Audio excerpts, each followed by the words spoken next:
Monggo Bu, saya itu pengen punya oleh-oleh dari panjenengan ketika tindak haji atau tindak umroh yang sekiranya bisa dibagikan kepada orang lain. Yang itu nanti istilahnya bisa memotivasi lah. Ayo nek pengen berangkat ya berangkat. Ora usah wedi-wedi. Kalau apa namanya bermodal dana ya biaya carane. Kalau kita minta sama Allah itu selalu ada, entah bagaimana caranya. Karena Allah selalu memberikan dengan cara yang berbeda, dengan cara Alhamdulillah sudah mungkin pengalaman umroh saya yang pertama waktu itu karena saya seorang mualaf, saya pengen tahu apa sih kenikmatan Baitullah itu, apa sih kenikmatan Raudhah itu.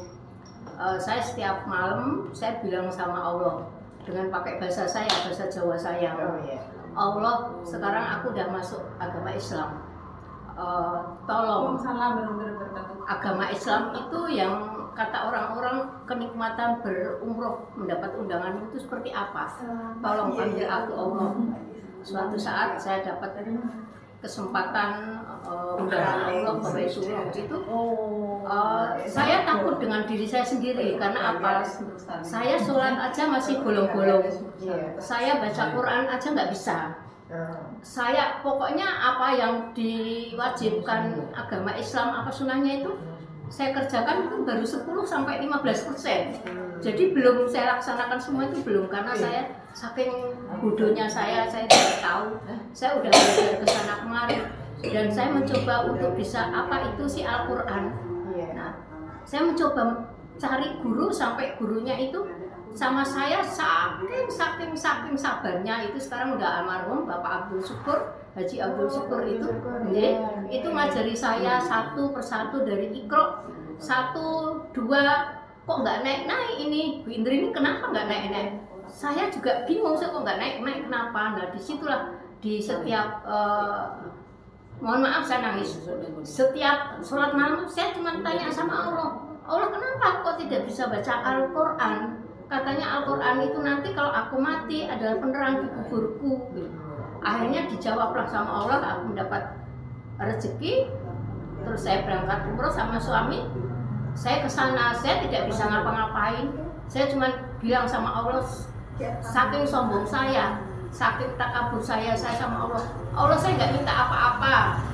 Saya cuma minta bisa baca Al-Quran karena aku takut kalau mati di kubur itu sendirian, nggak ada penerangan. Saya adalah manusia penakut. Akhirnya saya pertama kali saya ikut travel umroh itu pertama kali ke Madinah ke Raudhah.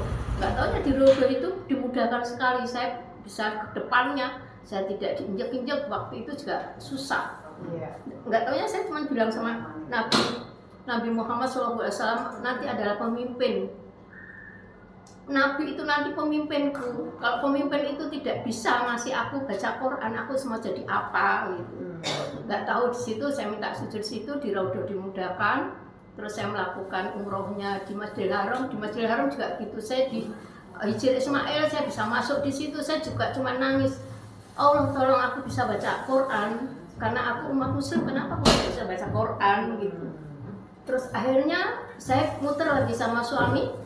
Bisalah saya cium Hajar Aswad tanpa disengaja ada orang yang mendorong saya masuk, langsung saya cium Hajar Aswad itu sama laskarnya Hajar suruh doa. Saya saya cuma nangis aja. Ini toh Hajar Aswad yang katanya ada 8 batu dari surga. Ini toh kok nikmat. Saya nggak bisa ngomong apa-apa, cuman Allah tolong aku bisa baca Quran aja. Allah, aku nggak minta apa-apa. Saking sombong saya, saking takabur saya nggak minta dunia. Saya cuma bisa baca Quran waktu itu karena waktunya juga banyak. Saya gentenan sama suami di situ.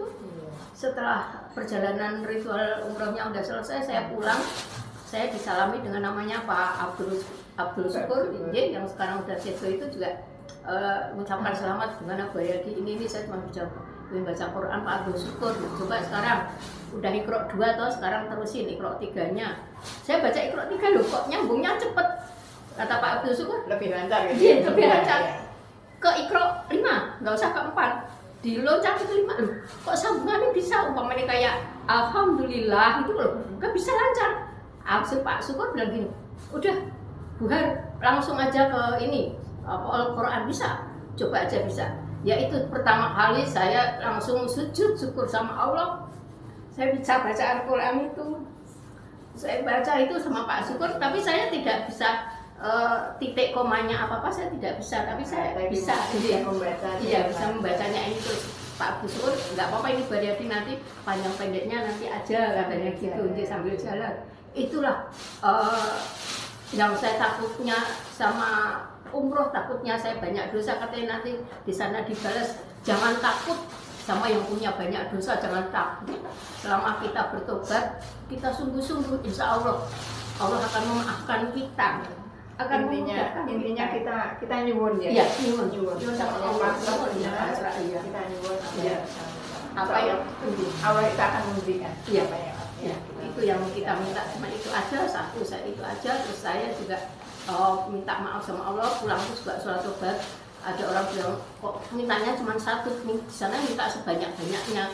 Tapi saya waktu itu nggak kepikiran minta dunia itu, tidak. Karena istilahnya skala prioritas ya Bu ya. Iya, karena saya ada ustadz waktu itu yang ngajarin saya kematian itu tidak pandang bulu, tidak yang tua dulu, kadang-kadang yang muda. Saya juga takut mati waktu itu, nek saya mati, saya sendirian, saya udah bilang suami mah nek aku mati di kuburan dewe terus piye yo, saya bilang gitu. Yo wis tak tinggal, katanya gitu. Saya punya rasa takutnya itu. Kayak kuburan sendirian saya gimana? Terus jangan takut kalau kita umat muslim, insya Allah kalau bisa baca Quran, bisa sholat, ibadah dan lain-lainnya itu, insya Allah Allah masih memudahkan. Nah itulah keyakinan saya. Saya ada tambahan ilmu 10%, dari 10% saya jadi mu'alaf itu. Jadi saya nambah, jadi yakin saya bahwa dunia itu Allah yang udah ngatur. Nah, itulah pengalaman hidup saya waktu berumroh. Itu umroh yang pertama ini. Tahun berapa itu? Itu tahun 2010. 2010. Dari bahagia saya. Baik, bisa kita lanjutkan lagi.